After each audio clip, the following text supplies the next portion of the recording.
بسم اللہ الرحمن الرحیم۔ السلام علیکم ناظرین، آپ دیکھ رہے ہیں ڈیجیٹل دعویٰ نیٹ ورک اور میں ہوں حماد حمید۔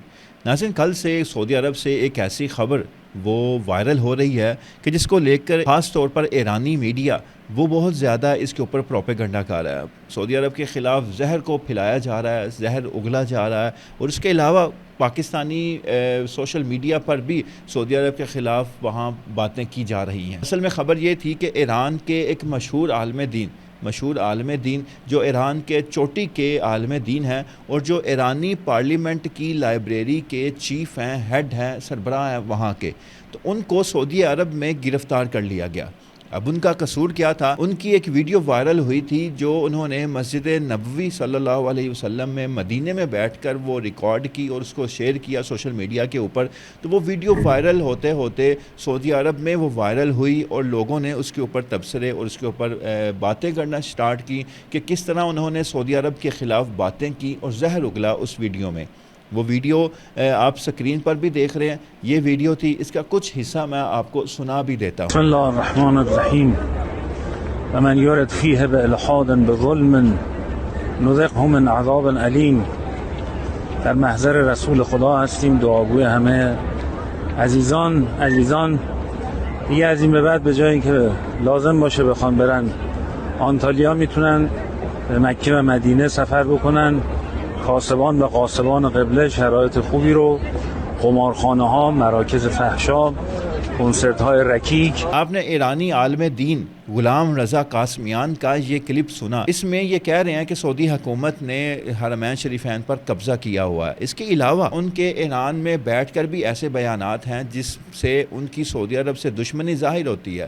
ان کے مطابق سعودی عرب نے رکن یمانی پر سنائپرز کو تعینات کیا ہوا ہے، شوٹرز تعینات ہے رکن یمانی پر۔ وہ کس لیے؟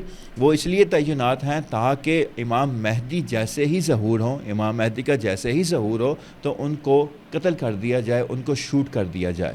تو یہ ان کا کانسیپٹ ہے اپنے 12ویں امام کے بارے میں۔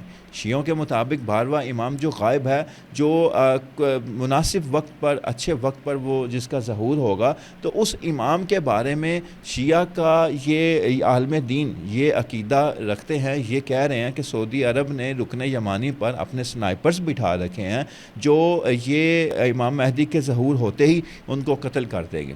اب اس سے بڑی بونگی اور اس سے بھری جھوٹی بات کیا ہوگی کہ سعودی عرب کو ایسا کرنے کی کیا ضرورت ہے؟ اور اس کے بعد انہوں نے کہا کہ اس ڈر کی وجہ سے، اس خوف کی وجہ سے امام مہدی کا ظہور نہیں ہو رہا، وہ ظاہر نہیں ہو رہے۔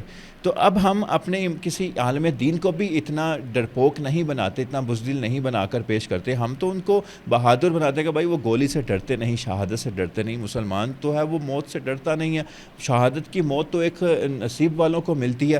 تو اس طرح ان کا یہ کہنا امام مہدی کو ہی ڈرپوک بنا دیا، بزدل بنا دیا کہ وہ ایک گولی کے ڈر کی وجہ سے وہ ظہور ہی نہیں ہو رہے۔ تو اس طرح کی باتیں کہ سعودی عرب نے حرمین شریفین پر قبضہ کیا ہوا ہے، اس کے اوپر اصل حق وہ ایران کا ہے۔ ایران کس چیز کا انتظار کر رہا ہے؟ اس سے پہلے کہ اسرائیل حرمین شریفین پر قبضہ کر لے، ایران آگے بڑھے اور جنگ کرے اور سعودی عرب میں موجود جو حرمین شریفین ہیں ان کو اپنی حدود میں شامل کر لے، اس پر ایران کا حق ہے۔ تو اس طرح کی باتیں جب سعودی پولیس نے ان کی ویڈیو وائرل ہونے کے بعد جب تحقیقات کی، سرچنگ کی، تو ان کو بہت سا مواد مل گیا کہ یہ شخص جو ہے وہ سعودی عرب کی سالمیت کے خلاف، سعودی عرب کے جو قوانین ہے اس کے خلاف یہ ایک بہت بڑا ایک خطرہ ہے۔ تو اس شخص کی سعودی عرب میں موجودگی سعودی عرب کی سالمیت کے لیے خطرہ ہے۔ تو انہوں نے فوری طور پر غلام رضا قاسمیان کو فوری طور پر گرفتار کیا اور ان کو جیل میں ڈال دیا۔ اب اس کے بعد ایران کی وزارت خارجہ نے اس کے اوپر شدید رد عمل دیا۔ انہوں نے کہا کہ اب جو ایران کے اور سعودی عرب کے جو تعلقات بحال ہو رہے ہیں، ایران کے وزیر خارجہ اور سعودی وزیر خارجہ کے جو ملاقاتیں ہوئیں پچھلے دنوں، جو سعودی عرب نے ایران کے ساتھ اپنے تعلقات کو ہموار کیا، تعلقات بہتر کرنے کی کوشش کی، تو انہوں نے کہا کہ یہ تعلقات خراب کرنے کی طرف ایک قدم ہے، اس لیے تعلقات خراب نہیں ہونے چاہیے، غلام رضا قاسمیان کو رہا ہونا چاہیے۔ تو ابھی یہ خبریں بھی آ رہی ہیں، ایران کی سفارتکاری کے بعد غلام رضا قاسمیان کو رہا بھی کر دیا گیا۔ پہلے تو یہ تھا کہ آخر یہ معاملہ کس کروٹ بیٹھتا کرتا ہے آخر یہ جو معاملات ان کے دونوں ملکوں کے درمیان بہتر ہوئے تھے وہ خرابی کی طرف جاتے ہیں یا وہ مطلب کہ صحیح راہ پر چلتے ہیں. مگر سعودی عرب نے غلام رضا قاسمیان کو رہا کر کے ایک دفعہ پھر یہ ثابت کیا کہ سعودی عرب امن چاہتا ہے تاکہ وہ امن طریقے سے اپنی تیاریوں میں مصروف رہے. جو اس کے ویژن ہے، جو اس کی فوجی تیاریاں ہیں، جو اس کی جنگی تیاریاں ہیں، وہ اس کے اوپر سعودی عرب اس وقت عمل پیرا ہے. اس لیے وہ معاہدے بھی کر رہا ہے، اسلحہ بلین ڈالر کے وہ خرید رہا ہے. تو اس لیے سعودی عرب فی الحال اس نے امن کی پالیسی اپنائی ہوئی ہے، مگر یہ امن کی پالیسی مسلمانوں کے لیے ایک خطرے کا باعث بھی ہے، کیونکہ فلسطین کا جو معاملہ ہے اس کو لے کر جہاں پر لاکھوں بچوں کو، عورتوں کو، بوڑھوں کو شہید کر دیا گیا، مگر سعودی عرب کی امن پالیسی وہ کس کام آئی کہ آج بھی وہاں پر بارود برسایا جا رہا ہے. مگر سعودی عرب جو امن کا خواہاں ہے وہ خاموش ہے.